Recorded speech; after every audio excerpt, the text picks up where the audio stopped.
So I will call to order for this evening, Tuesday, April 11th. We'll call to order the City of Dallas Planning Commission.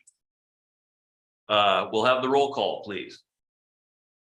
John Swenson, Here. Andy Grow, Here. Mary Newell, Here. Tori Banford, Here. Carol Kowash, Here.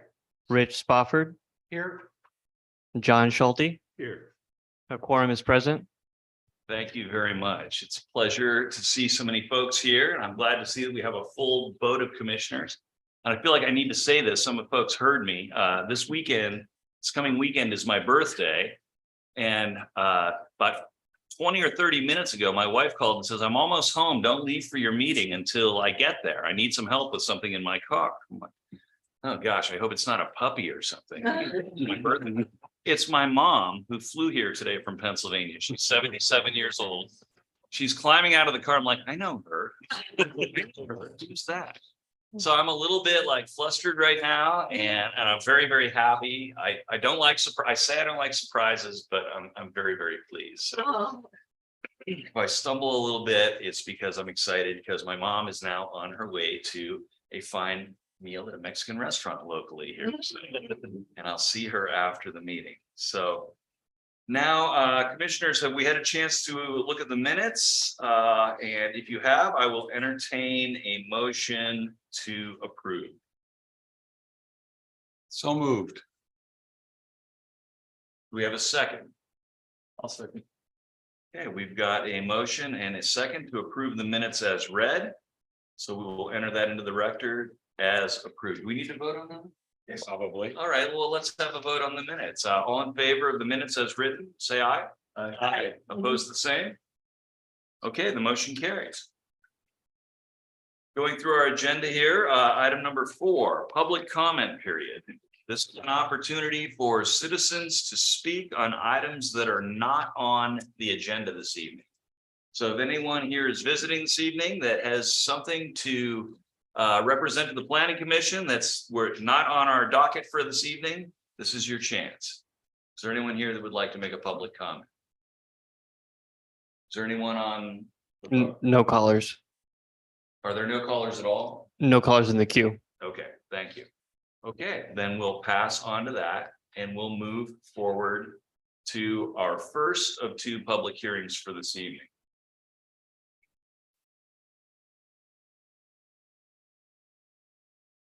This public hearing is regarding property located at, let's do this, 15270 West Ellendale Avenue. It is a annexation of property into the city of Dallas and a change of zoning from county zone suburban residential SR to city zone residential low density RL. It is docket number ANX 23-1 and ZC 23-1. This is an official public hearing before the Dallas Planning Commission. I now declare this public hearing open at 7:04 p.m. As the application is subject to land use proceedings recognized by state law, I will read the following statement. Failure to raise an issue with sufficient detail to afford the Planning Commission and the parties an adequate opportunity to respond to each issue precludes appeal to the State Land Use Board of Appeal based upon that issue. So please direct all testimony to the record and the applicable criteria listed in the staff report or to criteria in the Dallas Development Code you believe applies to the decision. Applicable criteria are found in code chapters. I need help from staff here. 410 for annexation, Okay, I can see it here. 4.7 for the zone change. Okay. Applicable approval criteria are found in Dallas Development Code Chapter 4.10 for annexations and Dallas Development Code Chapter 4.7 Land Use District Map Amendments. I'll ask at this time if any members of the Planning Commission has a conflict of interest, a site visit, or an ex parte contact to declare on this issue. Seeing none, this hearing will be conducted in the following manner. We will begin with the staff report, followed by commissioner questions of staff. Thereafter, we will hear from the applicant, including members of the applicant team for a total of 15 minutes. This may be followed by questions from the planning commission. Thereafter, we'll hear from all other interested parties in presenting testimony on this item before the commission. Each person will be provided 5 minutes to testify. Then we will provide the applicant with 5 more minutes for rebuttal to any testimony that was presented. After we've heard all the testimony, I will close the hearing and ask the planning commission to deliberate, and then ask if there's a motion in response to this proposal. In this case, the commission's decision will be a referral to the city council for final approval. That's correct, right? The script that I have is type 3. But so that's okay. Okay. I caught that. Even with my mom in town, I caught that. So what we will be considering for approval today will be a recommendation to the city council, who then will have their own public hearing and will make a final decision on the annexation and zone change, if we get to that point. At this time, we'll start with the staff report. So may we have the staff report, please? Yes, you may. So as mentioned, the request is annexation of a 2.6 acre, 0.26 acre parcel into the city limits, and changing the zoning from the current county zoning to residential low density, a city zone. The location is 15270 West Allendale Road. That's at the very edge of town there. We are in the process of readdressing that property, but that's the current effective address. Zooming in on the vicinity map, we can see that it is an existing single family dwelling, largely surrounded by existing single family dwellings. So not a particularly large piece of property, but as we can see from the zoning map, the dashed green line there is the current city limits. And it just kind of wraps around this property on 3 sides. So when that part of town was annexed, this particular property just wasn't part of that for whatever reason. So looking to change that now. So the new zoning would essentially be the same low density residential as the surrounding properties. So just kind of straightening that line out there. There's 6 approval criteria for annexations. The site has to be within the urban growth boundary. The proposed zoning has to be consistent with the comprehensive plan. The site has to be contiguous to the existing city limits. Public facilities, the water, the sewer, the streets have to have capacity to support development of the property. The annexation has to be consistent with the annexation policies and the comprehensive plan. And then in mixed use nodes, it has to be consistent with the master plan for those mixed use nodes. This isn't one of those nodes, so that particular approval criteria doesn't apply in this instance. There's an additional 5 approval criteria for the zone change, which is concurrent with the annexation. That has to comply with the statewide planning goals as well as the comprehensive plan. Again, public facilities have to be able to support development. The change has to be in the public interest, and the request has to conform to the transportation planning rule under state law.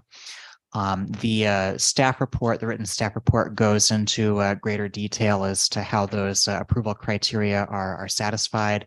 But staff have concluded that have recommended that the planning commission make a recommendation to the city council in support of the annexation and zone change request. So if there are questions of staff, certainly happy to take those at this time.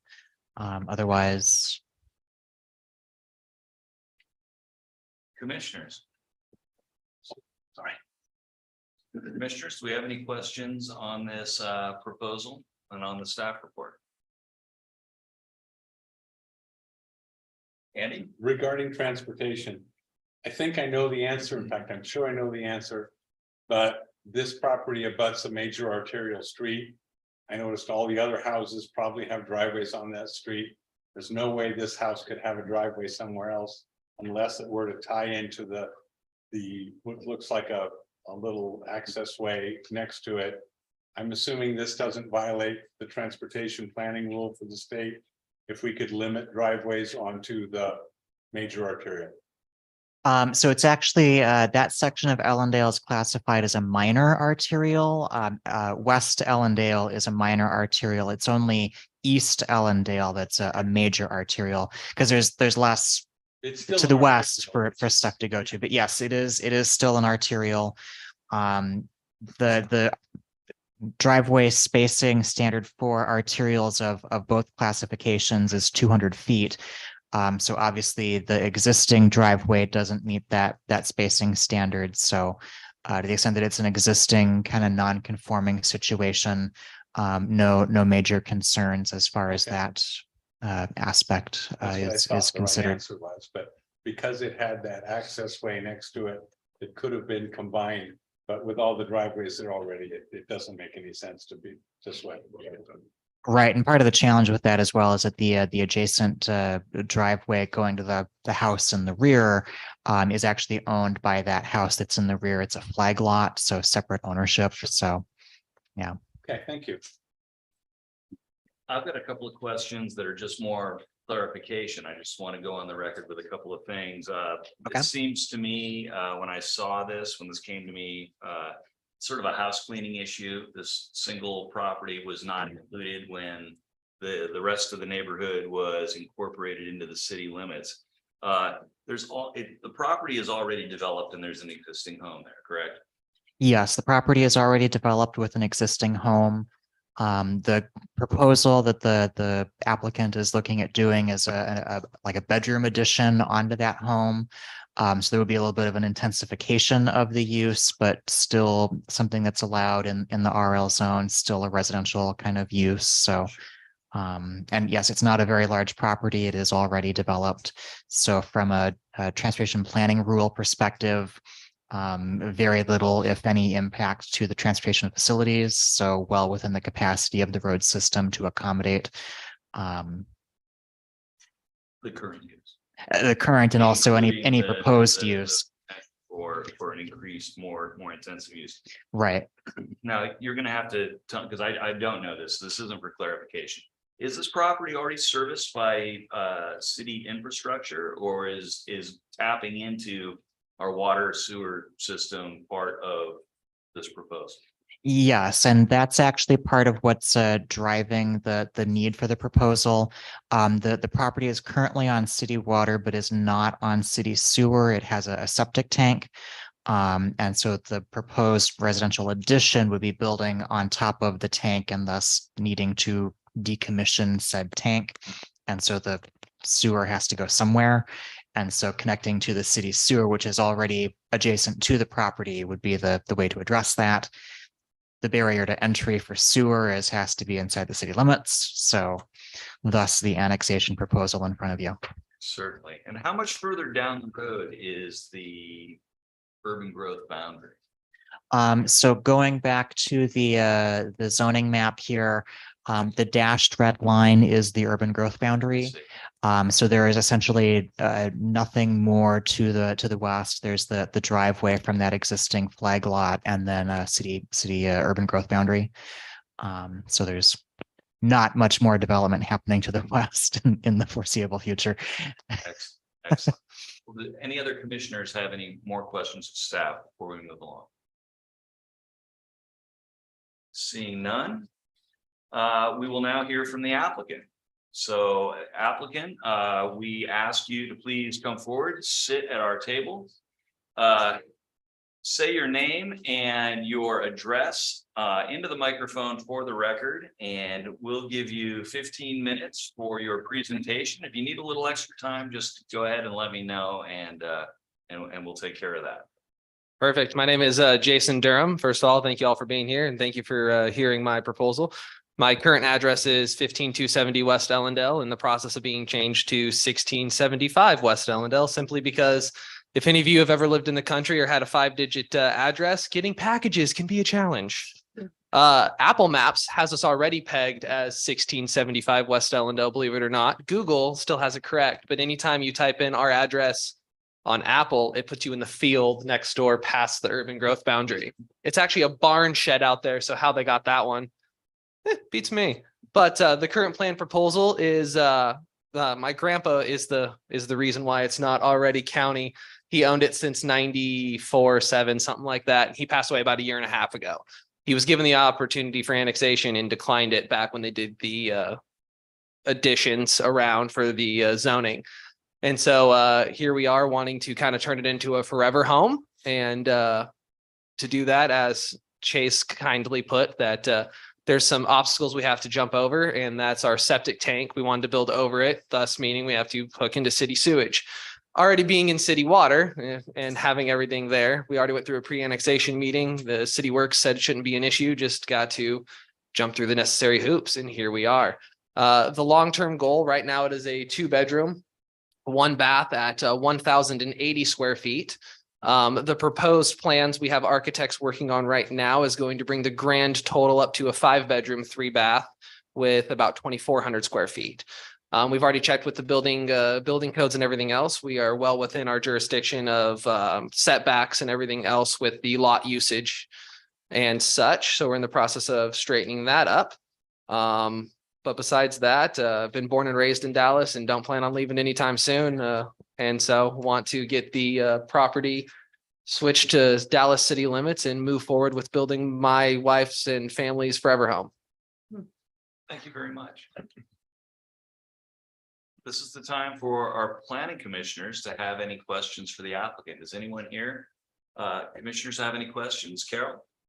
Can you explain why your grandfather didn't want to be annexed? You know, we could dig them up and try to ask them ourselves. I don't think we'll get very I far. think you should dig him up. I think asking him. Just- That's not on my. Just kidding. He's not buried. He's cremated. They're just, no, to my knowledge, we had previous conversations about 5-6 years ago, just kind of chit chatting. And back then it was property taxes. He didn't want to pay the extra property taxes. Was my guess. So- Thank you. You're welcome. You gotta have a little bit of fun at these things. Sure, sure. I appreciate that. Any other commissioners have any questions of our applicant this evening? I will also note, I heard you guys talking about the traffic density or whatever. We actually have 2 driveways. We have one on each side of the house. If you would back up the slide to the overview. We have a sliver on the west side of the house, and then there's also a driveway on the east side of the house on our property line. We actually have a carport in there right now. So we actually have 2 different sides of the house to park on. So I think if you combined the 2, it would be over the 200 feet worth of parking space needed.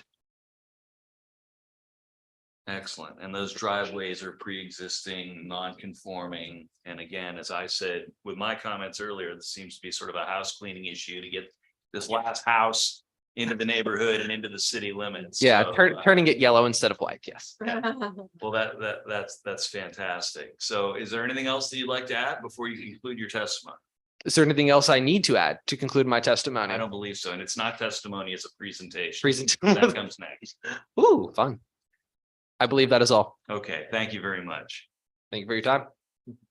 We will now hear from those in attendance tonight who would like to address the planning commission on this item. So please, in our audience, raise your hands if you would like to present testimony before the planning commission this evening.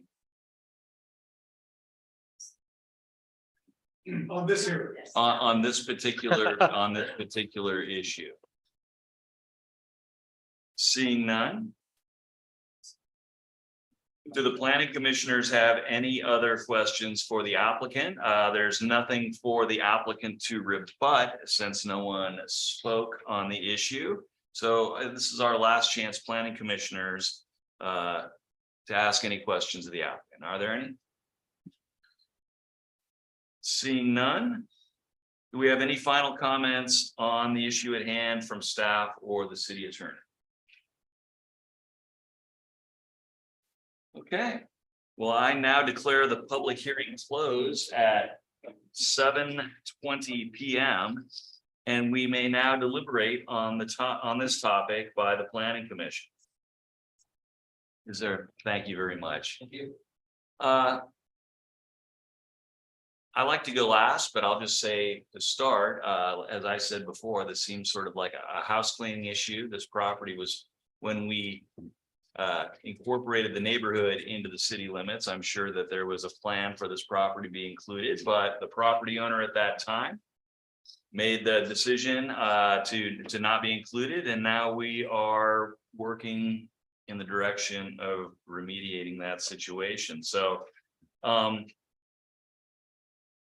is there any discussion that we need to have, any deliberation that we would like to have? This seems so easy. It's sliding by me here. I think we're all looking forward to more property taxes, so Ah. I can give Chase a raise. There you go. Thank you.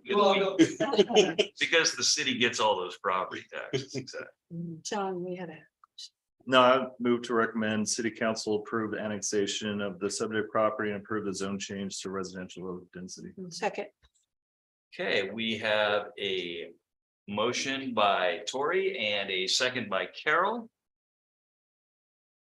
Is there any discussion before we vote?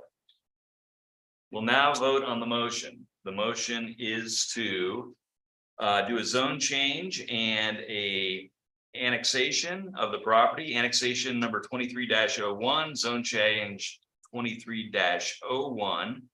To bring this property inside the city limits, and I assume that there are conditions of approval to, no conditions of approval, that tapping into the city sewer is part of the project, and And we're not making it happen. We're just recommending the city. no, that's council. right, that's right, that's right, thank you. Like I said, my brain is a little bit scrambled this evening. Not a problem. Thank you. So what we will be voting on is to vote to recommend this decision to city council for a final decision at a date to be named later. And I can assume that everyone will be noticed in the same way for that public hearing, the same way they were for this one. Is that correct? That is correct, yes. Thank you. So we'll now vote on the motion. All those in favor, vote by saying aye. Aye. Aye. Any opposed? Same sign. The motion passes and it carries unanimously.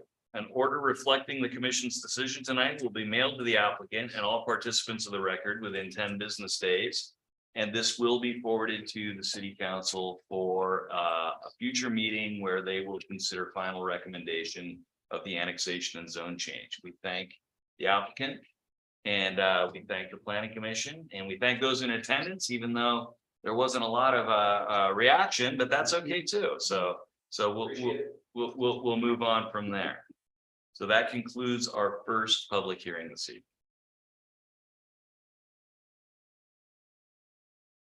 Our second public hearing this evening is an update to the Dallas Development Code, and that is LA 22-01, which is going to be updates to the City of Dallas Development Code. I need to read through the script again, that this is a public hearing regarding property, not at an address, but all over the city of Dallas, because we're reviewing the entire Dallas Development Code.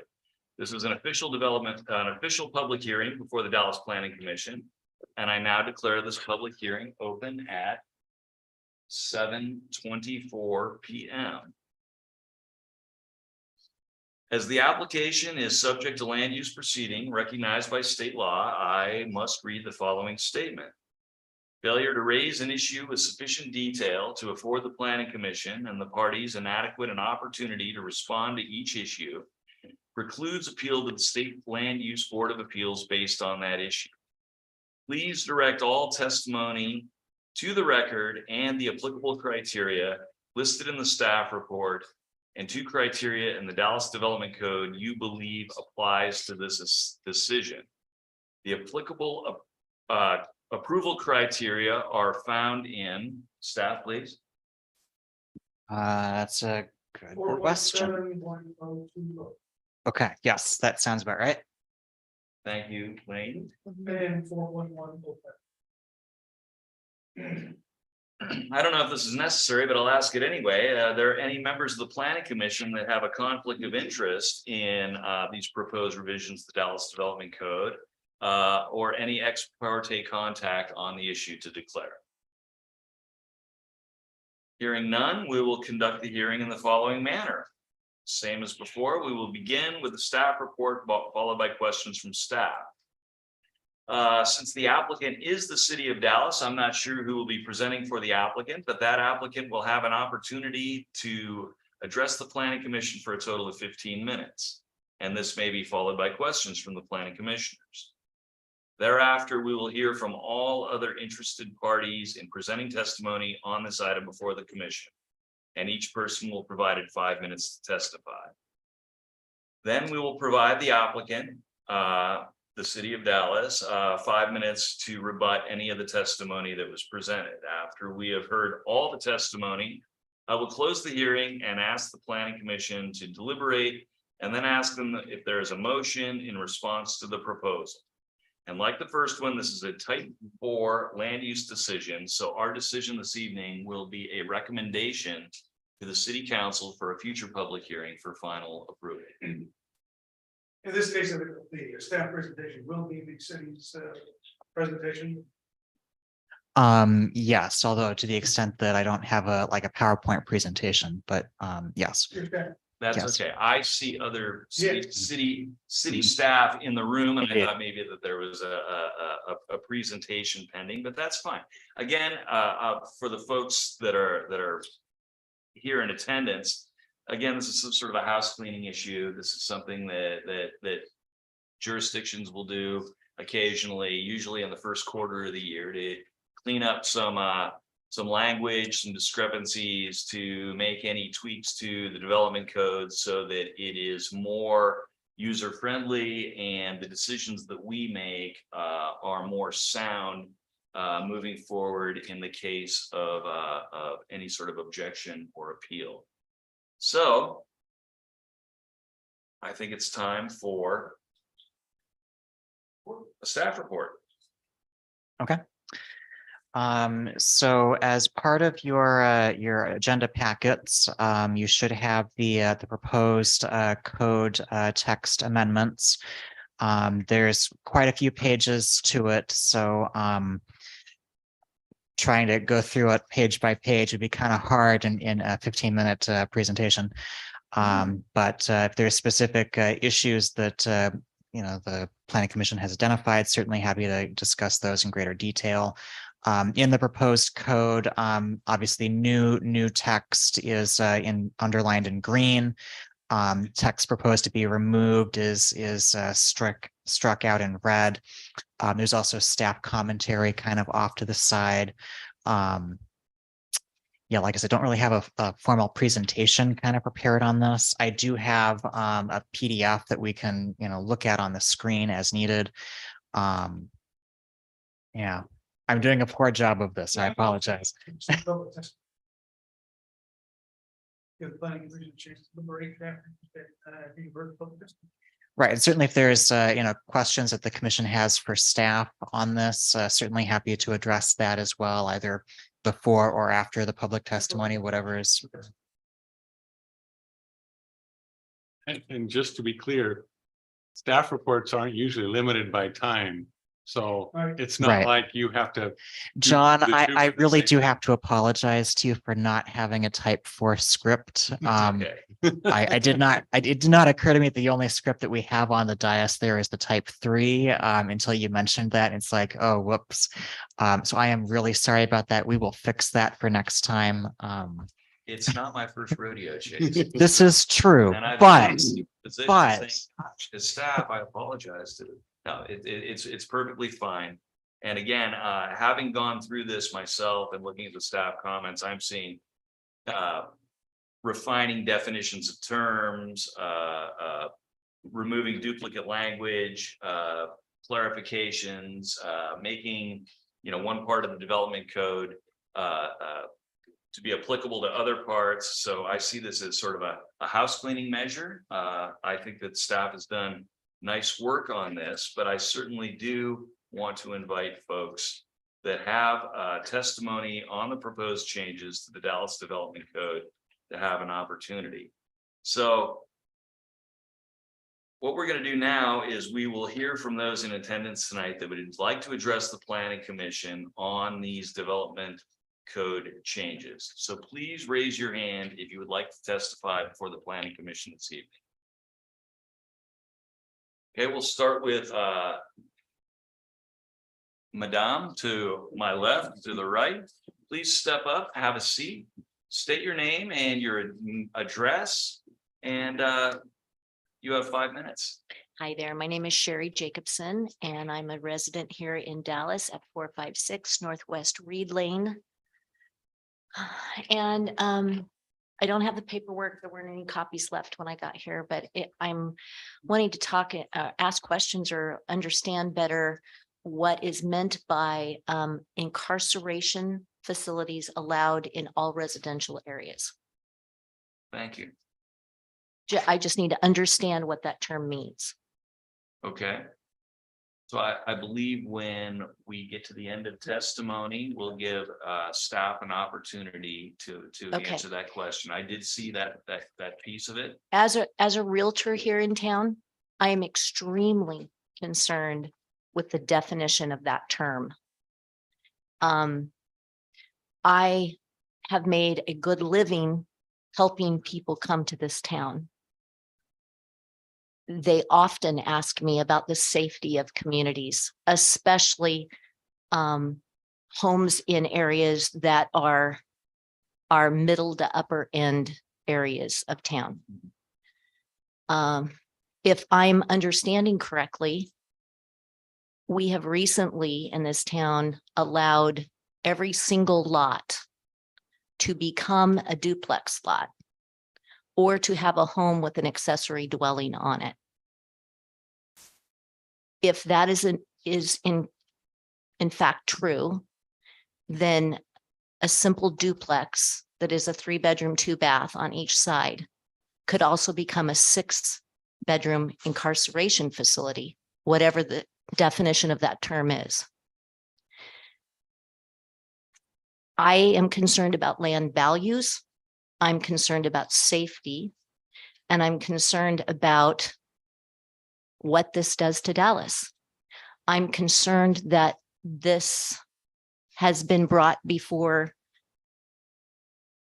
the people and not been an open forum to ask questions from this podium, but rather individually when they had concerns. I'm concerned about a whole lot of things and how this would play out. And if these new recommendations were based upon other cities our size, or if these rulings, if these new code definitions for an incarceration facility comes from cities as large as Corvallis, Eugene, Portland, or if it comes from other rural towns about the size of ours. I have a lot of questions that are part of concerns that because I was ill during one meeting, I wasn't able to get these questions answered earlier. I don't feel like the people that have attended some of these meetings that I've asked these questions about got a full answer here on these things. So I'm concerned as a resident. I'm concerned as a person that helps bring people to this town. And I think that's about it. Thank you. Do any of our planning commissioners have any questions? Regarding the incarceration facilities is listed in here under table 2.2.020. What's in the chart is N for those, and I don't find a definition for N. Is that a non-conforming use Not permitted. or is that not permitted? So the key for the table should be at the end of the table. If it got cut off on the printout, I do apologize. And would be something that's not allowed, something that's prohibited. Okay, so they're not permitted in. So there will not be incarcerations facilities allowed in residential areas.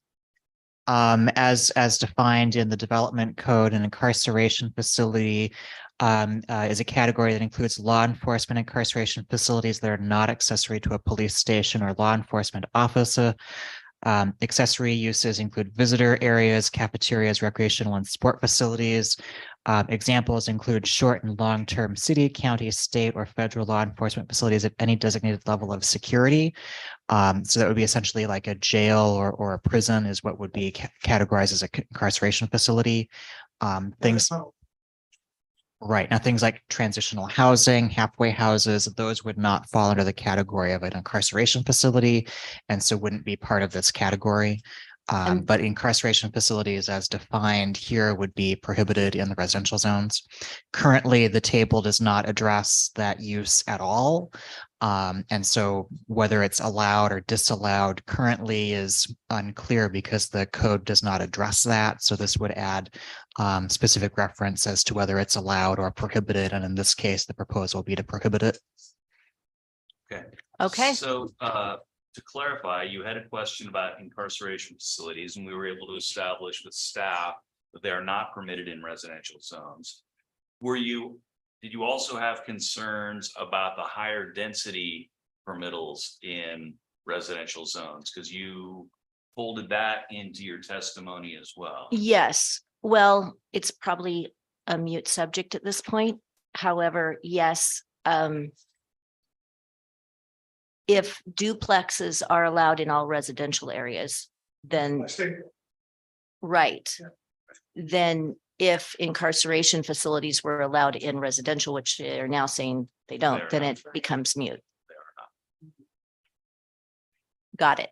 not. Does any other planning commissioners have any questions for our? I'm sorry, ma'am, I forgot your. Sherry Jacobson. Sherry, for Sherry, thank you. I'm sorry. That's all good. So, Maybe if Chase could clarify, you mentioned halfway houses. and yes, things like please. that.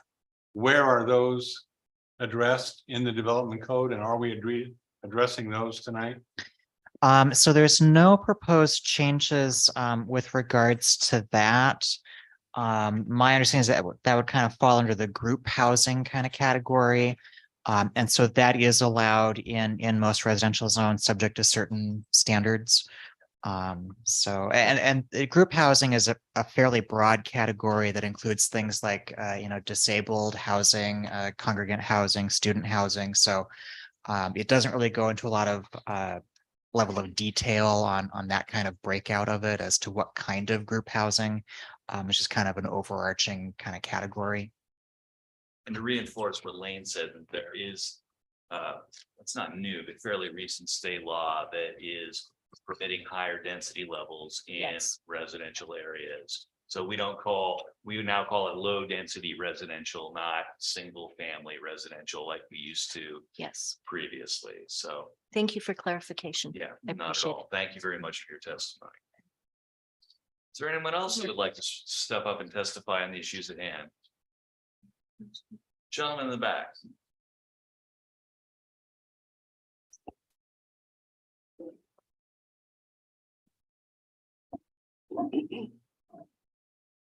Evening, Mr. Chairman and Commissioners. 5 minutes is a lot to go through, or a short time to go through something that's this thick. Name and address first. Oh, I'm sorry. My name is Lee Brennan with Project Delivery Group. We're located at 7938 Crosby Road Northeast, Woodburn, Oregon, 97171. I'm here representing Project Delivery Group and several of our clients.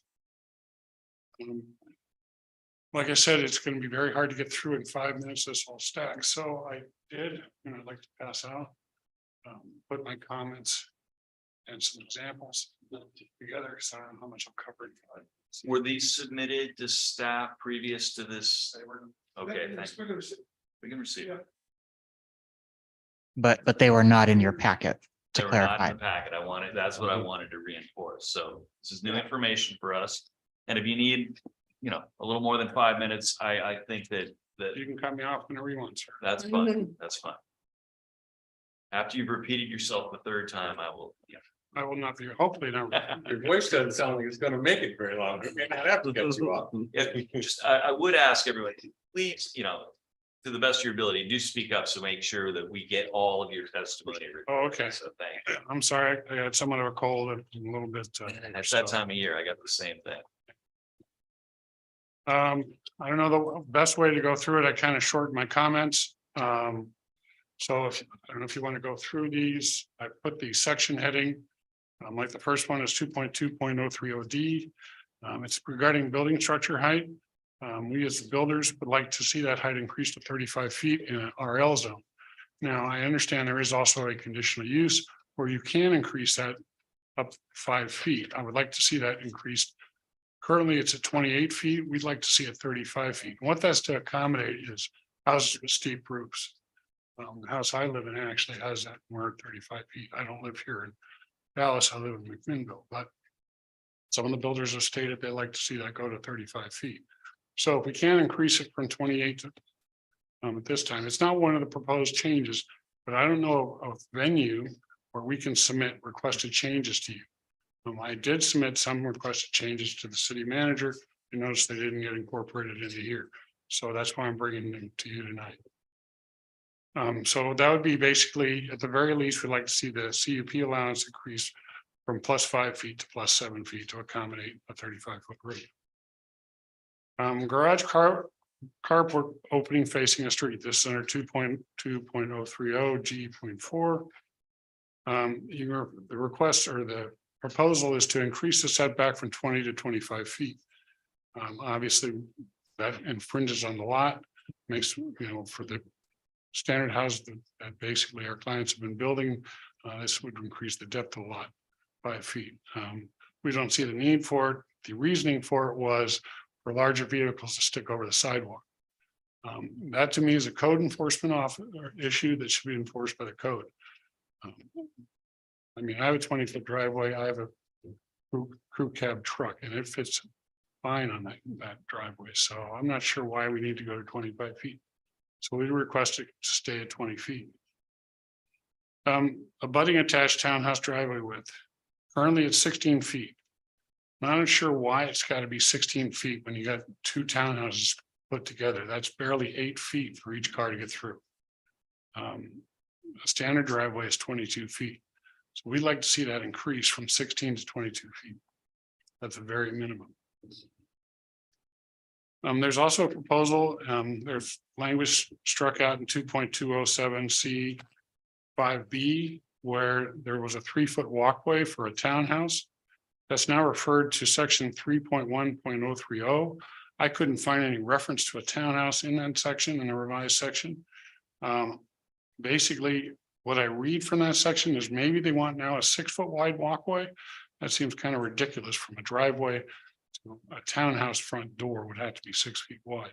Not sure why that's required or why that's necessary. So we'd like to strike this revision of this section B. Garage frontage. I do work up in the more Portland metro area, and we are used to basically for townhouses having basically a 60-40 split, where the garage takes up 60% and the garage facing and the rest of it takes up to 40. Currently, the city's at 50%. We'd like to see it moved up to 60% if possible. And 3.0302B, there's a statement calling low hanging obstacles.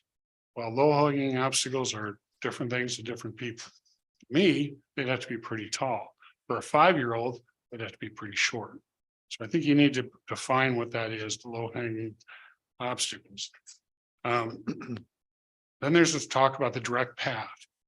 This is mainly for ADA concerns, and they want to strike the words provide a reasonably direct path and put in forming a direct path.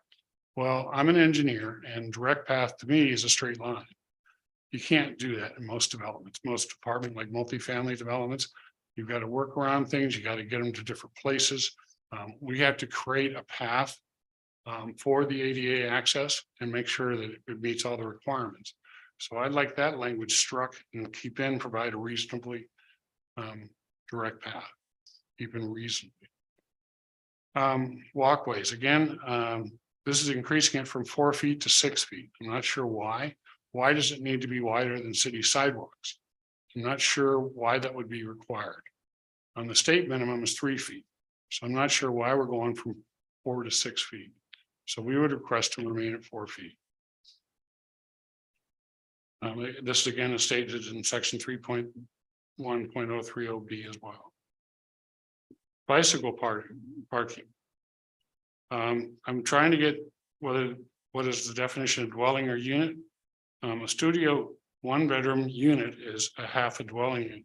So for this apartment, do we need a half a bicycle parking space or 1 parking space per unit? I need just some clarification on that.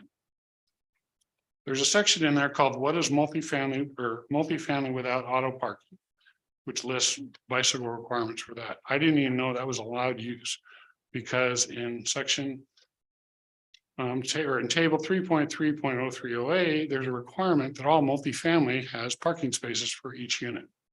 So I'm not sure what this is for. It's not even allowed use in Dallas that I can find. So I'm guessing we're looking at dorms or something like that. These, I mean, an overall statement is these bicycle standards seem like they came from a college town. Where there's a lot of bicycle usage. I've been working in this town for 7 years and I have not seen that many bicycles that would be evident like in Portland or in Eugene or Corvallis. So I'm just curious where these standards came from. This again is concerning bicycle parking. In item C, location and design. Covered parking shall be incorporated whenever practical in the building design, e.g. under eaves or stairwells. That's the existing language. In that same paragraph, there's a requirement that a rack must support the bicycle at 2 points, including the frame. I'm not sure why you need 2 points of support. Again, I'm used to designing stuff in the Portland metro area where we've got bike stand. We don't have 2 points of support for the frame and the wheels. I'm not sure why that's required. I look at facilities like the OHSU Wellness and Health Center. And there's a lot of bicycles around that building and they do not have support like that. They have basically one tie point for the lock. So I'm not sure why 2 is required. I also look at that. There's a requirement in here for a 2-foot wide parking space. And there is no 2-foot parking spaces in these areas. I've been inside that building. I've noticed they've got parking in the garage for bicycles that's not used at all. You go up top and they're all over the place. I mean, they're in I would say well-managed areas, but they're not, they're not using the parking space like the parking spaces that are in the garage that are made for them. I'd like to explain what is in item H. It says unless a ramp no less 2 feet in width or an elevator with a minimum depth of 6 feet is easily accessible to a approved bicycle parking area. How does this apply to a 2 or 3 story apartment building where you don't even have elevators?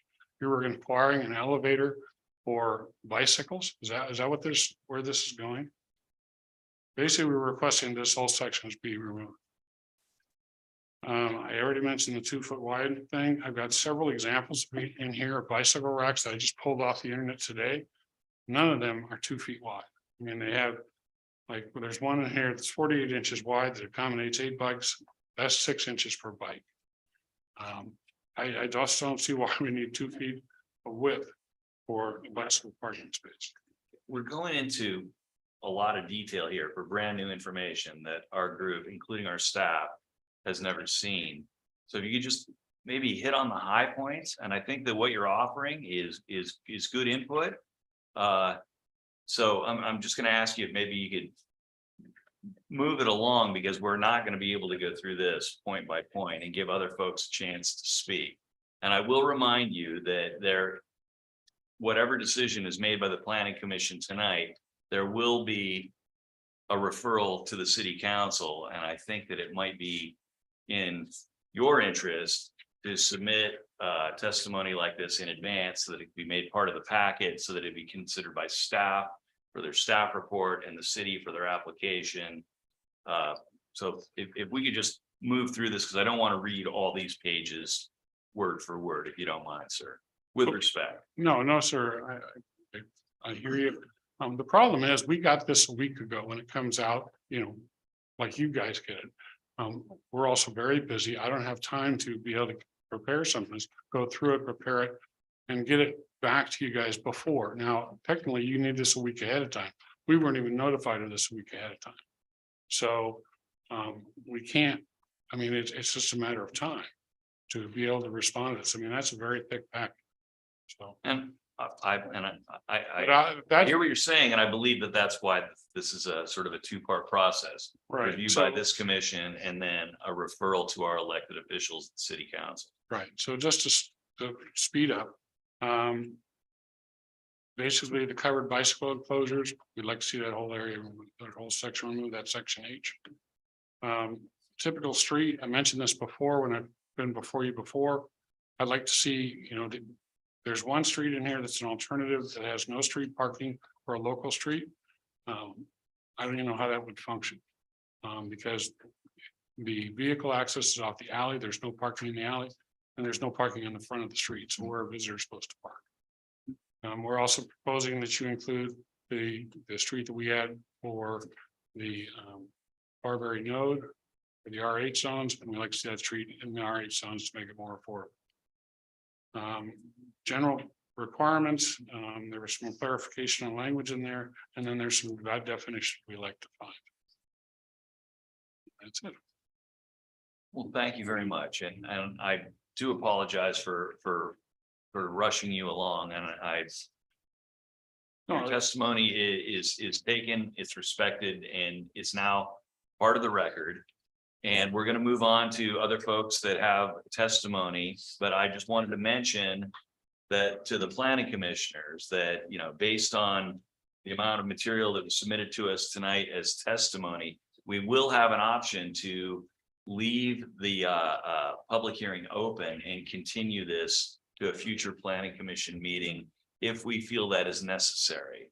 So that's me informing the planning commissioners of our options to not be rushed to a decision, and also to give respect to, the volume of information that you're presenting here as testimony. So is there anything else you'd like to add in conclusion? no, sir. John, do we ask clarifying questions of this person now? Or This is, wait that was just, Thank you. it's Thank you. laminated, so I can't. use Okay, the spill I'm on it. sorry. Yeah, now this is our opportunity for planning commissioners to Excuse me. to ask for questions.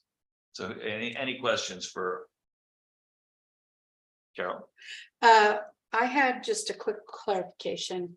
You said you gave the information to the city manager. Do you mind saying when it got to him? I gave it to him during the open house that I think is discussed in the. Okay, Right. thank you very much. When was the open house? September? Is it September that we did that? That sounds Yeah. about right. And September basically 6 22nd. months, we don't hear anything, we get nothing, and we get. Oh, we okay. get a week to look. I at was it. just clarifying when that occurred. Thank you. Planning commissioners, do we have any other questions? Just looking through what he's submitted, 4.3.20 general requirements for base flood elevation. It appears in that section, which is G, there's some language that I think there's some leftovers in there, because it says the applicant shall have the base flood elevation, it shall be prepared by. I think there's some extra words in there. And I Yeah, agree with the so- person making the testimony that it should be a licensed qualified professional. Being a licensed one as myself. The challenge with the flood standards is that the language really comes to us directly from the state, and so to maintain our flood certified community standing, blah, blah, blah, whatever that is. This is the way it is in the state. Yes, we tried to make some changes to when we first adopted the most recent flood language a year or two ago. And the response that we got back from the state was some version of, no, you need to pass it as it was provided to you. Which agency is that? Just for his information, because he'd probably like to go talk to Yeah, him. I'm a floodplain manager and I've never heard of that. Yeah. So involved the NFIP program for a So- while, so. Brian, do you recall which agency that was? Was that It's DLCD. DLCD? It is. Okay. DLCD. This is over state limits. Run the program. We can certainly take the recommendations and comment for Mr. Brennan. Take it to the DLCD rep and say, hey, is this an okay change? Would you accept this at the state? You just don't want to send something that they're gonna reject. When we did housing, it actually, if you'd had to do a permit, went through state lands. So there's a couple different agencies. that Yep. deal with this. Right, but qualified would require Chase or whoever the floodplain manager is for the city to determine if that person is truly qualified. And I agree with Commissioner Groff, it should be a licensed professional, basically to protect your insurance requirements.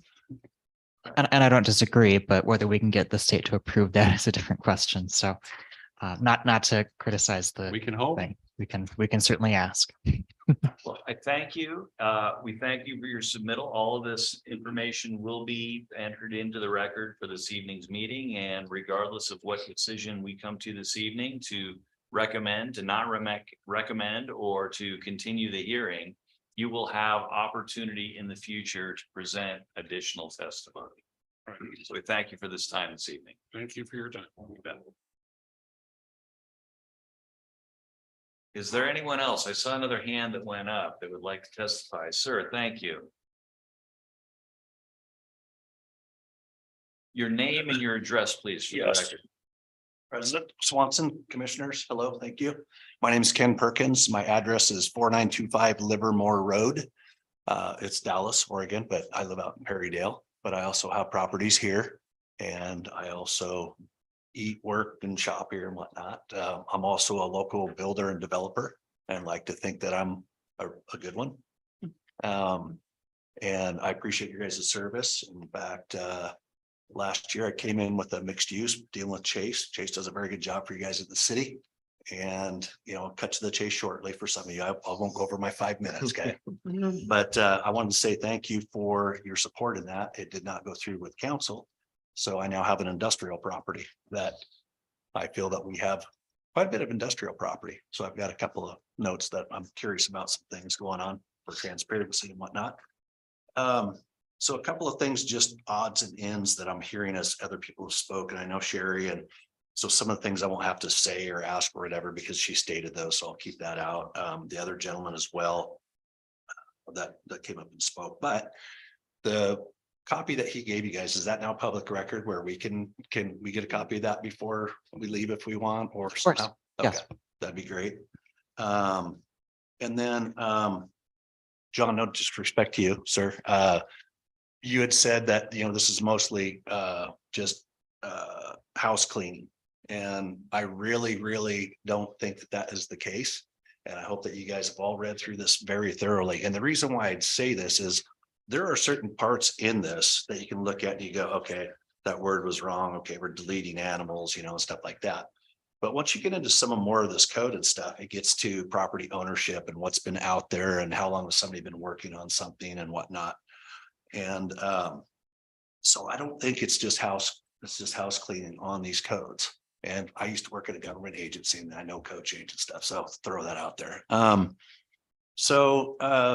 I do believe in code changes. Some of the stuff, like as in, you know, the biking stuff, I don't know, but it seems like in reading through some of this, and not to go in great detail because he submitted some things that I want to look at, but some of this stuff that we're looking at in codes here for nice small Dallas, and we are growing, you know, and I realize that obviously because I build houses, but you don't see that many bikers. There's a lot of like expansive things about bikes, which he made points of. So, I mean, some of these code things I think, you know, could be re-looked at in a few years and you don't need to go quite so big. It's kind of like, you know, building a city hall in another city that's huge and you won't use the rest of it for 50 years. Anyway, so I'll leave that. Chase, you touched on something about the chart for all of the non-conforming, permitted and all that stuff. And I think, you know, sometimes I forget, I'm getting more forgetful now. And for other people in the audience, if we could have that on those pages so that we can look instead of looking back and forth, or if it's not there, to kind of when we're reading through all of those, to make sure we have that so we could see, you know, what that means, you know, the P, the N, NC, et cetera. It'd just be helpful. Let's see here. I apologize, but I started making notes as everybody started talking in here and trying to make sure that I cover everything and hopefully stay politically correct and whatnot. Take your time. You're good. I probably should have had my wife come instead of me because she would be better at it. She's cuter. The other thing I'm kind of curious about, and I don't know what will happen here tonight with you guys. We'll find out in a little while, but. You know, like the possibility of another meeting and like this gentleman didn't really know what's going on. I'm local and in the very beginning, I almost didn't find out, but I did. And it'd almost be nice that if you have people coming and we have an attendance or something on something that's, I believe that is important as this, especially for property owners as well. It'd be nice that if you had a list of people attending, that, you know, maybe those people could get a mail out on a, because obviously they have some, you know, exposure to this or whatever, you know, it's just a thought. Attending like But yeah, the The people public like he worship. came to the meeting 6 months ago and he didn't find out about till a Right, week okay, ago. I If just you want guys- to clarify. what yeah, you're yeah, asking. yeah. Thank you. So if you had had an attendance sheet, you'd be like, oh, yeah, we should probably, you know, notify these people. They have something that needs to be spoken of on this. Okay.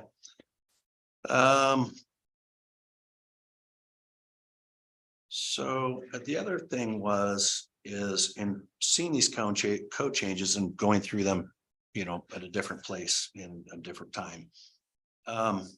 Moving forward, I don't know that you guys are going to, and I'm sorry, you guys, I don't know that you commissioners, you know, what all you guys are going to change and then pass on to council. But almost what would be nice is, this is my thought as a property owner and a taxpayer here and living here and having some type of involvement in this, I would like to see what gets finalized, you know, and what you guys all think that you guys are going to put through, what the council is going to be put through. Give us that final chance to look at it and decide, you know, do I want to bring my attorney? I mean, it has to do with property, you know, that's value. And then some of this stuff, I look at it and I'm not sure, you know, I didn't want to bring my attorney because that's not the right way to go about it. I want to try to work. I work really well with a lot of people at the city and I want to stay that way. But at the same time, I don't know if some of this stuff in here is almost like a taking of something for, you know, for land, value wise of what you could have done with it. You know, and, you know, in talking about my property, it's industrial, that's fine, but there are a lot of changes to industrial in here that can really, really change what I've done. And the project that I worked on almost a year ago that I brought in, I spent tens of thousands of dollars, get to the final stage and it doesn't pass. And now I'm an industrial, okay? And I'd wait for my new engineers because my other engineer passed away. And I'm back, I'm working with Chase and I'm trying to go through some stuff. I wanted to do a better project for Dallas. This won't be as good, I hate to say. It would have been a great one. But now here I am looking at this code that could affect me on my property that is now all industrial because we needed so much industrial. And honestly, I wish that I would have been here, but I was at a graduation for a nephew. And if I had been here, I probably would have asked somebody to maybe not speak that was there and that shouldn't have spoke in regards to industrial in the city because we have so much. The last thing that I want to talk about, and this could be briefly or council, I don't know if you would even want anything said on it, but to me, I know some stuff that's going on because my property happens to be right on a piece of property that Salem Health has purchased. And now we're going to have hospitals in an industrial zone, right? Isn't that what we're saying in there? Does it say industrial? Okay, all right. Well, you're going to put an industrial, you're going to possibly put a hospital in an industrial area. That's going to be, it's a big acreage. And if you have a hospital, they're going to have coffee shops and all that stuff.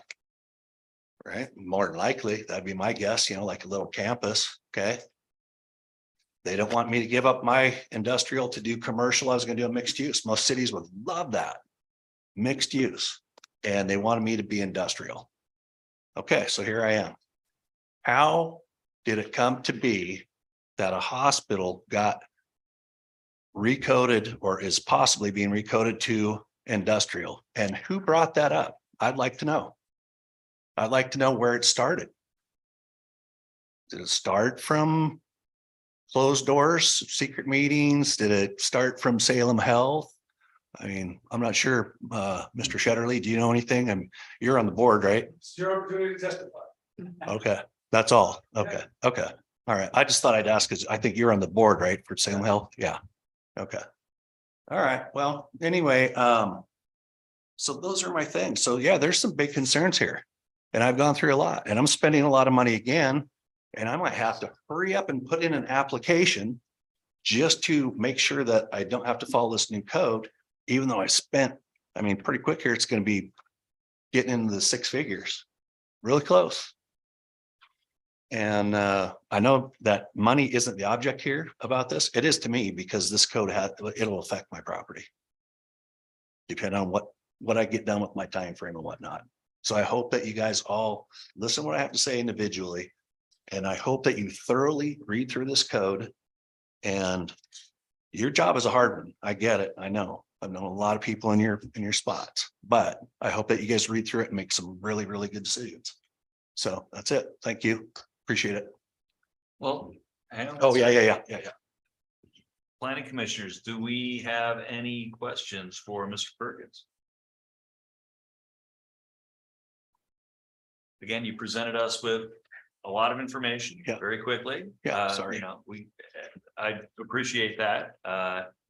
And I will also remind you, as I did our other folks that provided testimony, that there will be, regardless of our decision here tonight, to continue the hearing, to make a decision not to recommend to city council or to recommend to city council, there will be additional opportunity Yes. for more organized testimony that can be more thoughtfully gone over by whoever the decision-making body is. So thank you very much. for I your time. appreciate the process. So thank you. No, there's more questions. If I could ask Chase on Ken's behalf, and I apologize, I didn't remember your last name. That's okay. I was too busy writing down That's your address. We've had this issue before when we do code amendments. And I guess my question is, what is the notification process? Because it seems like the last time we did one of these and the realtors showed up and everybody else, I thought we talked about specifically notifying the realty associations and groups and the builders and all that. Do we have a list like that? And are they being notified when we do things like this, or what's the process? So I'll be honest, I'm not the one who sent out the notices on this one. The administrative staff did that. But my understanding was that, yes, it did go to the Builders Association. Did we notify the Realtors Association as well? Yes. Does it so- only go out a week before, like Ken was concerned about?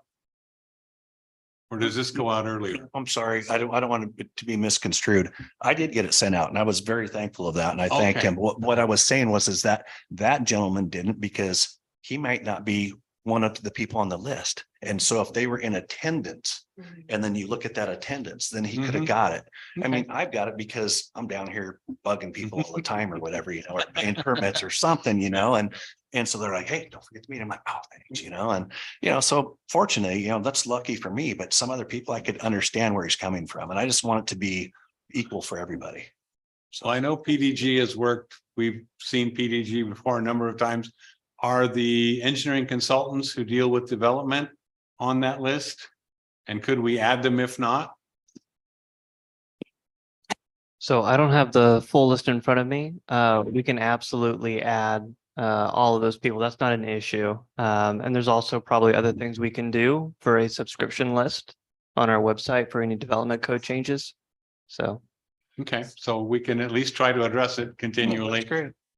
That's great. Like I said, I appreciate the process and the time. Sure. So thank you. And I'll just to sort of put a pin in this, I'm confident that there's always an opportunity for folks to miss a notification or to provide a better way or a more efficient way to provide notice to all interested parties. But I'm confident that staff did our legal requirements regarding notice on that, on this issue. So, but we hear your comments and we thank you for them. And are there any other questions for Mr. Perkins before he stands down? Thank you. Thank you for Thank your you. presentation. Is there anyone else in attendance that would like to testify to this issue this evening? Yes. Oh, I don't need it. I get another one. Okay, well now offer this opportunity to the applicant, which is the city of Dallas, for some time to rebut some of the things that we've heard this evening. And whoever is here on staff that would like to take that on, this is your opportunity to do so. I'll take on this. Okay. This isn't a rebuttal, it's just a talk. That's right. So hi, Planning Commission, Brian Lyda, City Manager. Apologize for the hat. I went to my daughter's tennis game, and once the hat goes on, I don't take it off until bedtime. So just addressing a couple of things from public testimony. A reminder to the Planning Commission that these code amendments that you're seeing here were the code amendments that we presented back in August. And so during that time, when you had the realtors and the other people come to your planning commission meeting, we took a pause on that process and said, hey, we need to engage the public better. And so what we did is we advertised a community work session, invited anyone to come in from the public. We reached out specifically to organizations like Project Delivery Group, realtors that were there at the planning commission meeting and others. We received, I think, 3 or 4 people that showed up at that work session or that, that town hall. What's that? Yeah, it was an open house. Yeah, an open house town hall type event. Right. So it wasn't, it wasn't a public hearing setting like this. It's an open house. We had the code there. We offered opportunities for questions. Mr. Brennan came in. He did give me his stack of proposed edits. So I want to talk about what we did with those, just so Lee understands, and Mr. Brennan. What we did with those proposed changes is we took those, we went over the course of the last probably 5 or 6 months, meeting at least once a month with our city attorney, city staff, including myself, our economic and community development director and city planner, and went through all of the proposed code amendments, the comments that were shared by Mr. Brennan, and additional comments that we received from a few other people that attended. And then came up with the proposals that you see here. If you go line by line of what the proposals are today versus what you had back in August, you'll see there's a lot of changes that have been made already. Now, are all of Mr. Brennan's changes incorporated? No, because staff didn't feel that all of them were necessary, or that that's what we wanted to propose. Some of them are included from his comments that he gave me back in September. We apologize for not including those comments in the record with the application that probably could have been done and wasn't. But I just want you to understand that those were thought through thoughtfully by staff and considered in the proposed code amendments that you have today. As Chair Swanson noted, yes, all of the state requirements for noticing were done. And what state law requires is that the staff report for any application, including land development code changes, is that's the staff reports published 7 days before the public hearing, which we did. At that time is the same time that we notified everyone that we're required to notify, including the agencies which were talked about by our admin staff.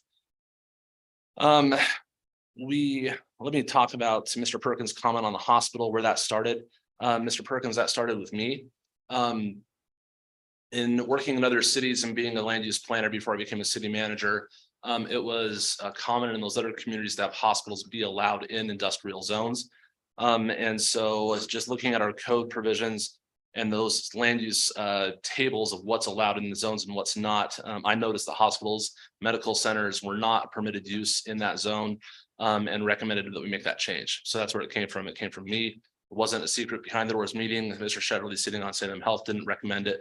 That came from me in my head. Other than that, I think, we're happy with the proposed recommended amendments that we put together. We're certainly open if the planning commission wants to take time to consider all of the recommendations that were presented tonight. Just take some time to digest those, understand them, look at the comments that Mr. Brennan gave, and come back and deliberate at a meeting next month. That'd be great. Any questions for me? Thank you for clarifying, because I seemed like we had seen this quite a while ago. And so thank you for reminding us all that, and the fact that you did reach out and take the effort to do the public input and clarifying how this document came to be in front of us. Thank you. Sure. One thing that would be helpful, and you already touched on it, was that if something is used to incorporate into the code, it would have been helpful to have that attachment as part of our decision making. And if we still have it around somewhere, maybe we, if we continue it, could get it. It's a public record, so yes, we do still have the testimony that was Okay. received at the open house.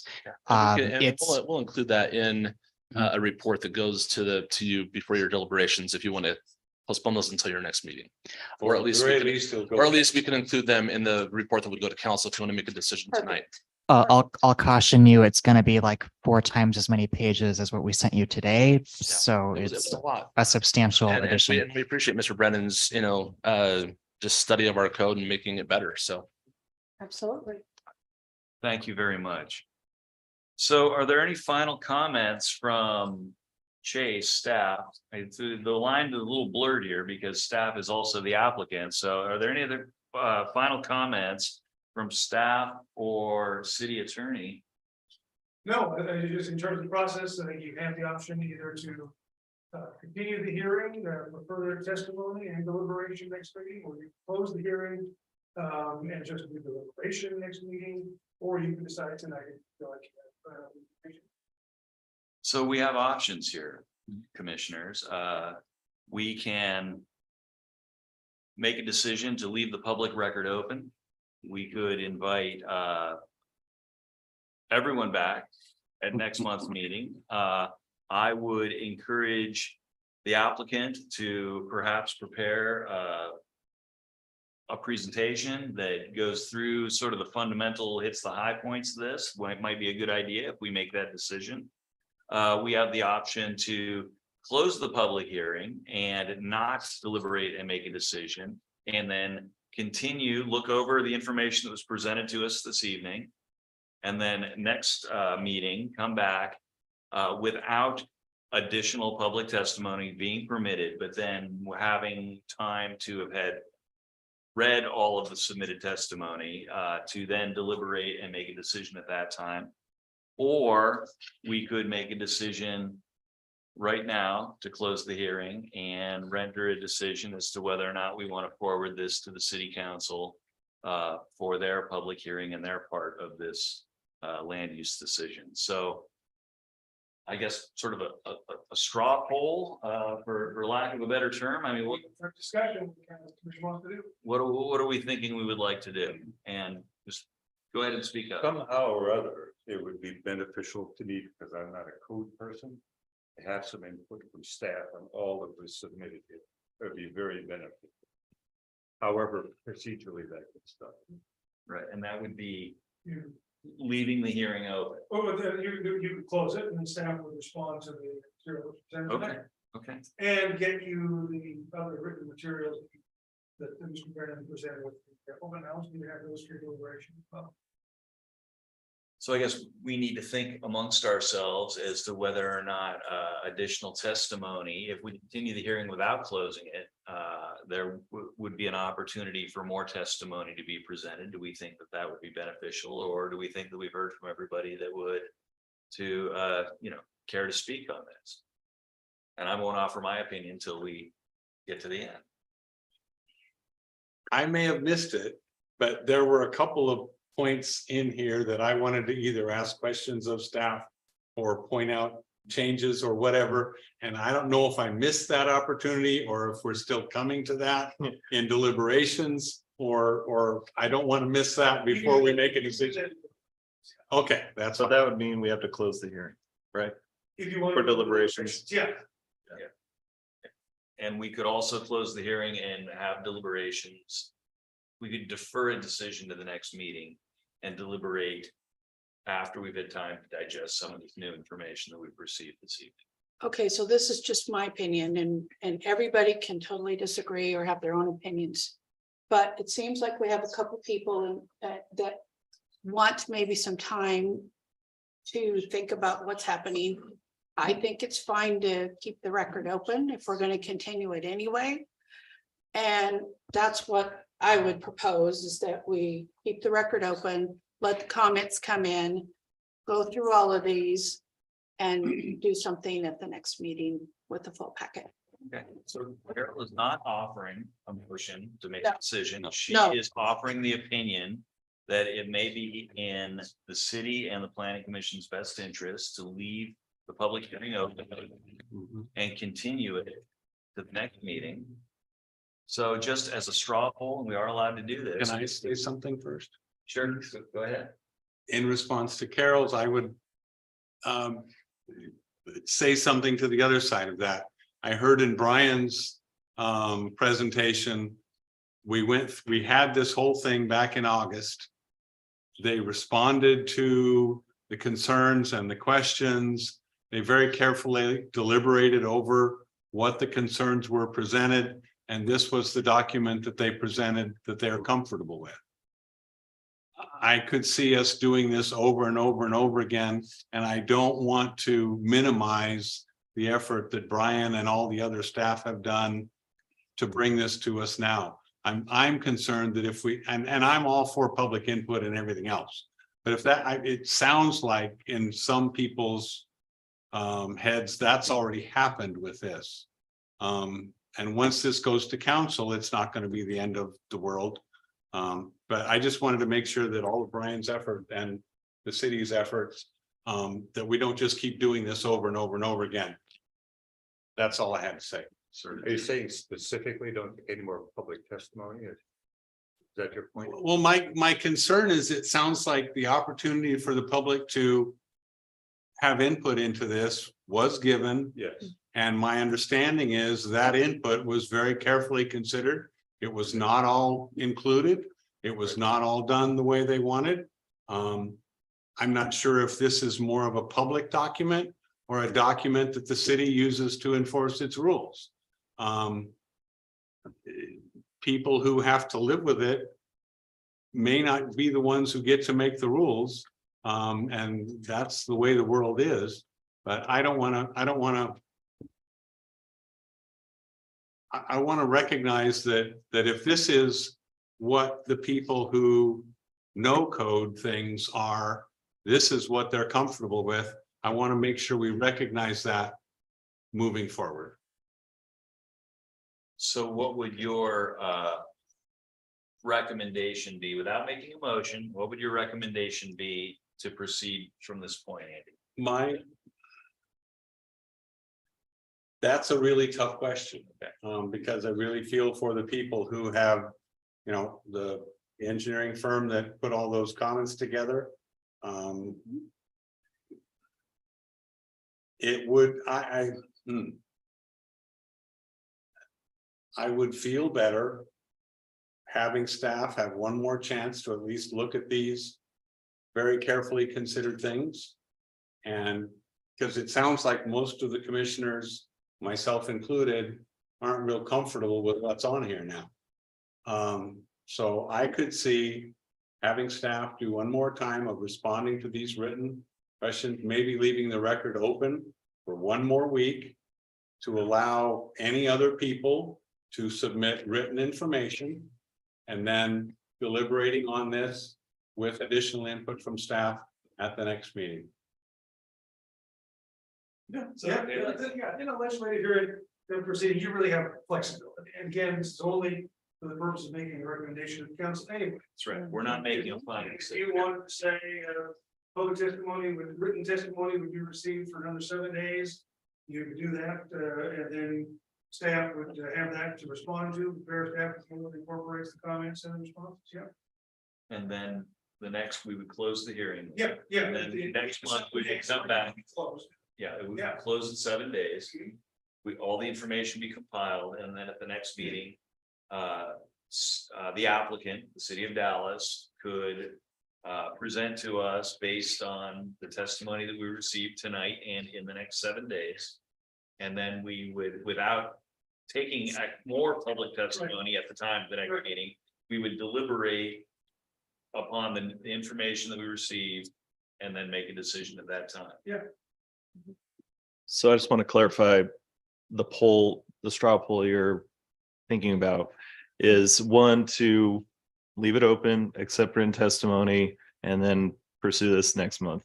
And the other option is to close the hearing and then deliberate at a later meeting. That's the two options. You keep the hearing open And then reopen the hearing for more public testimony the next. So, Leaving the record open is sort of the middle ground. You're allowing written testimony to come in for 7 days. And that's the end of public input, so that you have a finite set of comments and testimony in front of you at the next meeting. What The I other had thing under- is we could close the hearing, deliberate, vote on this. And throw it to city council. council. That's my vote. That's your That's vote? it. Okay. That would be the solution. Okay. So we got 4 solutions now. Well, somebody should make a motion. You can see what the votes are. Okay, I move to leave the record open for 7 days. Have staff respond to any and all comments that were offered this evening and up to the 7 days. And deliberate at the next meeting. That's my motion. Okay, Did I include all the parts that are supposed to be in that motion? I think that's a complete vote. I Okay, believe so. so moved, or so, yeah, proposed. Is there a second to Mr. Grove's motion? May I ask a question? Certainly. The part about leaving the record open for 7 days. What is the thinking behind that? Why isn't public testimony and some done? Because the reason for me adding that is because there was testimony given that they didn't feel like they had enough time to adequately prepare something written in response to this document. That gives someone a chance to do that.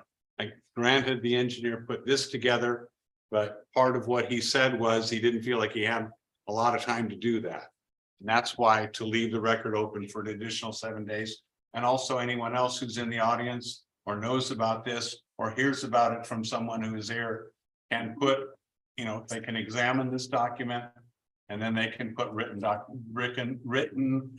testimony into the record within 7 days. But what I heard is this was all done according to procedure.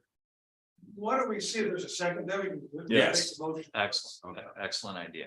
So we have a motion on the floor to leave the record open for 7 days, close the hearing, allow the applicant, the city of Dallas and staff to prepare a presentation that addresses the testimony that was received.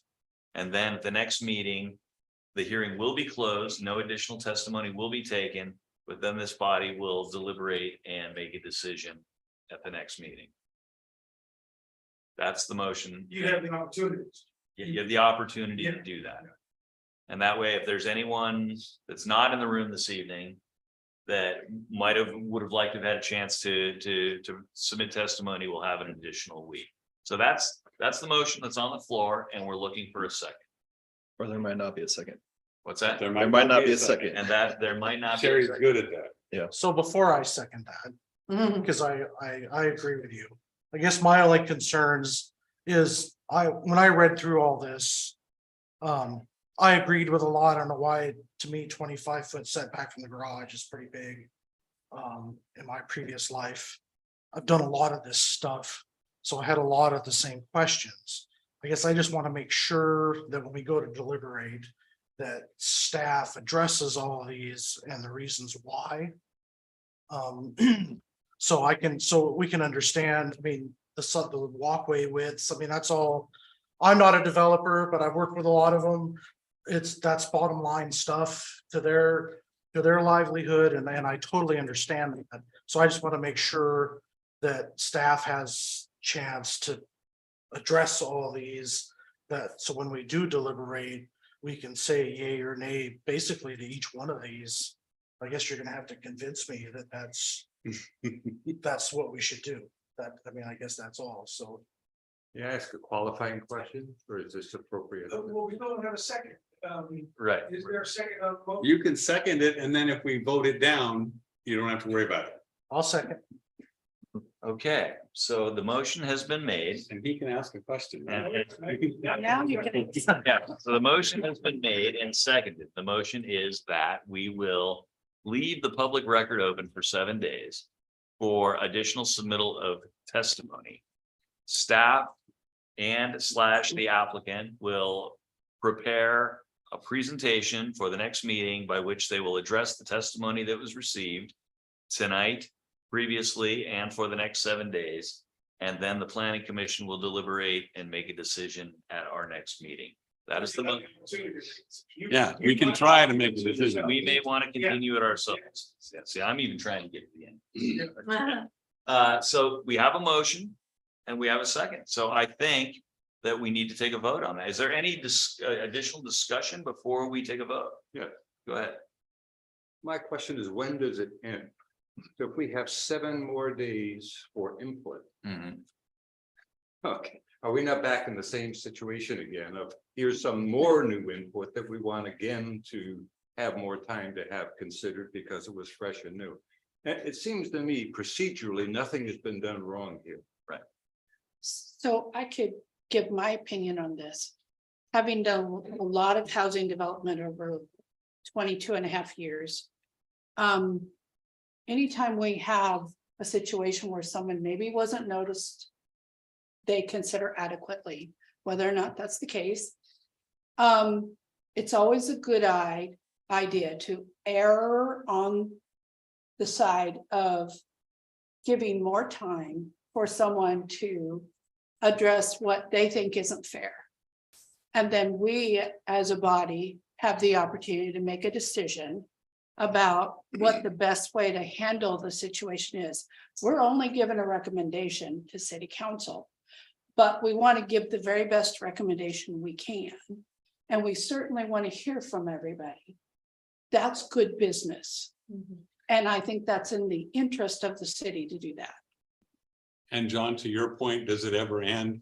The motion is, the hearing will be closed after the 7-day written opportunity. That means no more testimony.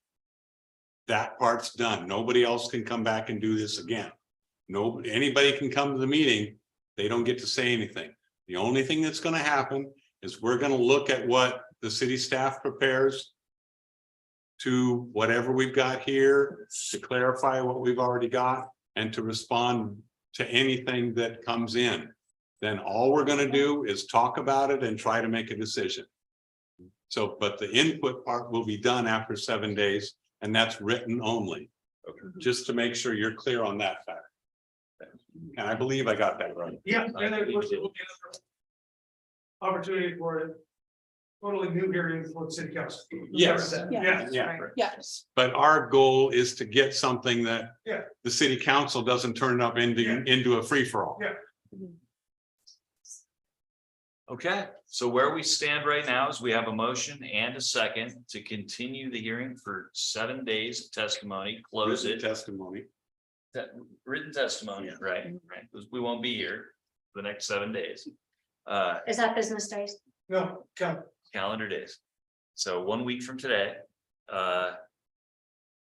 That's the motion, and then we would then deliberate based on a staff report that includes the testimony that we receive now and for the next 7 days at our next meeting. And we would deliberate on the decision at that time. That's the motion before us. Are there any other questions before we vote? I think we'll do a roll call, please. And please, Amy and I last. John Schulte, Yes. Rich Spofford, Yes. Carol Kowash, Yes. Tori Banford, Yes. Mary Newell, Yes. Andy Grow, Can't vote against my own motion. Yes. John Swanson. Yes. Okay, so it's unanimous. Where we're at is I'm not closing the hearing. I don't get to touch the gavel again, which is a good thing for everyone. And we will accept testimony for the next 7 days. Would that be until 5 p.m. Next Monday, April 18th. Tuesday, April 18th. Tuesday? So end of business 1 week from today. Any additional testimony can be submitted to the city in writing that will be folded into a staff report and presentation at our next meeting. I'll remind those in attendance and those that might be listening in or reading the record after this meeting occurs.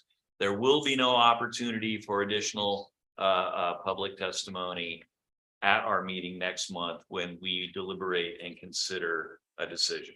But there will be an opportunity at city council. Yes, oh yeah. Yes. Whole new hearing. Can The it be whole a process. Facebook post or something to let people know that they have 7 days, or is this the bulk of who gets to know to get the word out? Yeah. We'll send out a notification like we did to the development community, you know. Thank you, Brian. Okay, then.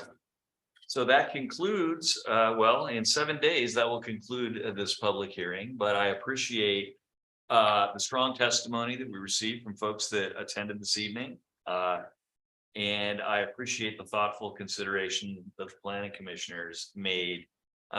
We change our code and it affects people, and I appreciate that. And so is there anything you'd like to add? I'd just like to add that as the planning commissioners are reviewing the code sections, if there's anything that you have questions on, feel free to reach out directly. If I know kind of what's confusing, I can be better prepared to answer those questions that you may have at the next hearing. Or next meeting. So definitely as you go through it, if you have anything, feel free to reach out. And that's not ex parte, that's. And that part is not an issue in a legislative proceeding. Correct. Okay, so without closing the hearing, this concludes our discussion this evening on the development code updates number LA-22-01. And again, I thank everybody for their thoughtful testimony and staff input. Brian, city manager, we appreciate you stepping up and presenting on the city's behalf. And we will look forward to hearing more and rendering a thoughtful decision at our next meeting. Thank you very much. So moving on our agenda, item number 7 under staff comments, we are to receive a update on the La Creole Node Master Plan. All right, I'm Charlie Mitchell. I'm the Economic and Community Development Director. So in the interest of time, and so that you can get home to your mother, John, we'll keep this brief. And again, this update is being provided because a member of the commission requested it. And this will not be the only opportunity that the Planning Commission will have to see this. And so this is kind of a partway through the process update, just for your information. So again, we are under contract right now with the consulting team going through this project. We're a few months into it. We're still another probably 4 months away from it being completed, I would say. Again, if you're not familiar with the La Creole node, it's in the northeast part of the community, kind of bounded to the west by Polk Station Road, to the east by the urban growth or the city limits. And then kind of East Ellendale is kind of your southern boundary there. Now you'll see that area in blue is much larger than that because part of the early on decision was made in this process to actually expand the scope of work to potentially expand the size of the geographic reach of the node so that it's essentially doubling in size from what it was originally proposed. And there's a few good reasons for that. So essentially it's going all the way out to the urban growth boundary now. To the east and to the south, it's including that Hawthorne neighborhood. And because largely that area is going to be slated for annexation because that's where the sewer service is going to come from up through that Hawthorne neighborhood. So it made sense to include that area as well. So as you can see there on the slide, you can see the size of increase both in terms of acreage as well as in terms of tax lots. And again, part of the reason we're looking to revise this, one is it's several decades old. Not much activity has occurred in this area at all. So it has not really performed. Our economic opportunities analysis identified a deficiency for quite a bit, almost 100 acres of commercial land in the community. So this is one of the areas where we're attempting to address that deficit. And there's also, the need for additional higher density housing as well. So, we're looking at trying to master plan an area for future development, keeping into consideration all of these factors, land use, financial implications, transportation infrastructure, the zoning, and again, there's going to be a need for some open space in this part of the community as well. We formed a technical advisory committee. This group has met twice. It's a pretty good cross-section, a representation of the community who's really has a stake and interest or an expertise in this kind of function.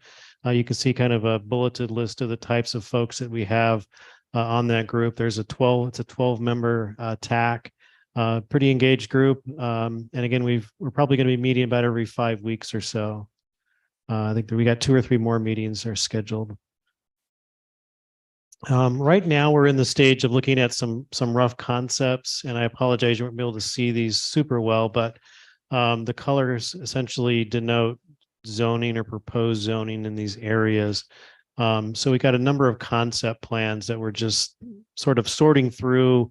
Eventually, we hope to narrow it down to, one that everybody can kind of agree to, which is going to be a process and a challenge because, again, we have purposely put divergent perspectives of individuals on this committee, and so not everybody agrees. So there will be an amount of compromise to get to where we have a concept that we're comfortable moving forward. Again, that first place it'll come will be here to the commission. So this one looks at, the bright yellow is the lower density, or that's the medium density. Sorry, the really light yellow is the low density. The red is commercial. The purple off to the right is actually that's the Barberry node, and so this is where the 2 nodes kind of come together right there. Again, on the colors, let's see, blue is I can't read it either, so I'm going off of memory. But blue is mixed use, which again, if you're familiar, we don't actually have a mixed use zoning designation currently in our development codes. It would be actually a new land use designation. The green is open space, and the brown is high density. Is that right? Okay, thanks. And again, there's 4 different plans we'll kind of look through real quickly here.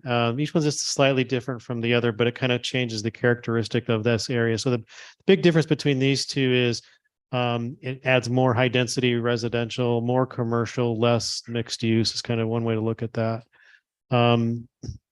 This one essentially does away with all the lower density residential in the area and kind of starts at the medium density and has a lot more high density residential. The commercial area doesn't really change a whole lot. And then this one, I don't know why it flips over like that, but this one looks at putting more of that mixed use right in the middle of the whole plan and seeing, how that concept would unfold. And again, we're sort of exploring and experimenting with just the whole concept of a mixed use zone, because again, we don't currently have that. And so that's part of our discussions right now is even what would that look like and how would that work, and how definitive would we be with that? Because one of the foundations of these master plans was that the whole area was supposed to be mixed use. But if you look at how they've developed so far, the other 2, the Barberry and the Wyatt, you wouldn't know that those were mixed use areas because all you're seeing out there primarily is single family housing. And so that tells us that if we create a mixed use area without any restrictions, it's going to develop in a certain way if history is any indicator of the present and the future. So that's just a real quick overview. Again, we got a good consulting team we're working with. We're having good communications with them. There's no need to rush this process. It's not urgent to, get it through by a certain time. So we're going to take our time and do it right. Lots of opportunity for public input. And if you have, any questions, or if you'd like to, sit in on one of the TAC meetings, you're certainly, welcome to do that. Those are public meetings. And again, we pretty much have those about every 4 to 5 weeks. So the next one will be sometime in May. Hasn't been set yet. Sorry, I think Do you have any questions for? yeah. Go ahead. I think I missed it. Who's the consultant that you have? It's Healthy and Sustainable Communities, John Lacazano. He's out of Wilsonville. I noticed you have open space in there is one of the people on the committee. Is open space in there? I'm assuming that's parks, or is that just Well, yes. I mean, yes, it hasn't been identified concretely exactly how it will function. It's more of a land use designation placeholder, but it makes sense to put it where it is. You'll notice that that's the one thing that doesn't change in any of these. It stays the same. Because if you're familiar with that area at all, that's where the low part of that, that's the drainage, that's the riparian area, that's the wetlands. And so you're not gonna be able to build there anyway. So it makes sense for that to be the designated open space. I would say, just my opinion of that, that's kind of the starting point. It won't be any smaller than that, but if we wanted to make, more of that, that's certainly part of the discussion. But so far, we haven't gone beyond that. How many and what's the qualifications of the people on your advisory committee that are specifically targeting open space or their expertise? I would say there's at least two that are definitely in that arena. And are they staff people or community members? But one of each. Okay, thank you. I would consider going to the May meeting if it's a day I can go. Okay, we'll get you on the list, on the email list. Could you put me on that list too, please? Ben, are you capturing all this? Because I'm not taking any notes. Thanks. No problem. Thank you very much for this. Sure. Very- Are there any other questions? Can you send us your thing so we can look at it? This? And Oh, then we yeah. can read the little labels and things? Sure, yeah. That would be great. I've got, Oh, yeah. I'm sorry. I thought that was on here. Chase just reminded me of something. There's actually a website. Oh, for tech. And if you go here, I think I can come back here and we can, where you can see the URL. Let's just see if our internet actually works. We've set up a website. I'd forgotten about that. Thanks, Chase. So there is actually a website set up for the whole project. And there is, if you have better internet than we have in here right now, there's a very cool interactive map here that you can play with. There's all kinds of, if you're really a GIS nerd, you'll have a lot of fun with this because there's all these layers you can turn on and turn off. But there's also documents on here too that you can access. Is that a city website? No, but there's a link on the city's website to get here. This is a sort of a standalone site that our consultants put together, but there is a link on the city's. Yes, you can get here directly from the city's website. Thank you. Yeah, where are those? Oh, yeah. So thanks, Chase. So the designs we just talked about up across the top, there's a couple different tabs you can open. And so here's where you get those concepts that I just shared with you in the presentation. You can look at them on your own computer and you can get as close to them as you'd like. But that being said, I will still email out the presentation from tonight to those that requested it if you'd like. But there's a lot of good stuff on here. We also did a survey. The consultants did a survey with the TAC members to kind of sort of gauge their interest of different factors with those different concepts too. A lot of good stuff on here. any other questions? I've got a couple just to sort of finish up, wrap up here. When do you anticipate that the work will be finished and we'll have a product coming before the planning committee? So I think we're going to be done. We should be done by late summer, early fall. And so sometime, appropriately after that, I would envision. So by the end of the year, I think we would be bringing this back to the planning commission. I also wrote down here that I was going to ask about public outreach. Obviously, there's a website, looks really neat. I'm going to take a look at that, and I encourage all of us to have a look at that. Do you have any town halls? Yes, or any there will be there will be at least one sort of open house town hall scheduled for this summer, probably July or August. Excellent. And I should also mention that this project is being funded with ARPA money, so your federal government tax pandemic relief funds are going to good use on this project. So if you create a mixed use zone, doesn't that mean then we've got to go through this whole? Yeah. There will be a whole, There'll be a zoning code. there will be a lot of process after this, and Chase is better, I think, able to speak to that than I am, but this will update your comprehensive plan, and there'll be a lot of steps. In other words, we're not going to be lacking for We'll be things to involved. do after you've done your thing. This is that proverbial tip of the iceberg, I think. Yes. Love that. Well, I, for one, I want full disclosure. I am the planning commissioner that asked for a presentation on this. And that was because, I have some, folks in the community, business folks, investment folks that asked me, said, aren't you on the plan? I saw in the paper that the Lock Rail node is going to be changed. And what about that? So that's what prompted me to ask for this update. And I thank you very much for doing that. And I'll also add, as my own opinion, I'm very glad to see that in the redesign or reconsideration of this Lock Rail node, that the Hawthorne Avenue situation is being addressed. Without getting into the details there, there's been concerns for a long time as to what's going to happen when the city of Dallas grows to approach and surround Hawthorne Avenue. So I'm very happy to see that that's being taken on in this process. So I think it's great. I thank you very much for the presentation, and unless there's any other questions. Okay, so that takes care of our update on the Lock Rail Node Master Plan. This is the opportunity at the end of our meeting for any planning commissioners to make comments on the record on any topic that they so choose. Sorry. That's okay. I couldn't come to the little training session about protocol. I was out of town, sorry. Is there an actual write-up that was used for that I could get a copy of? So recording of it?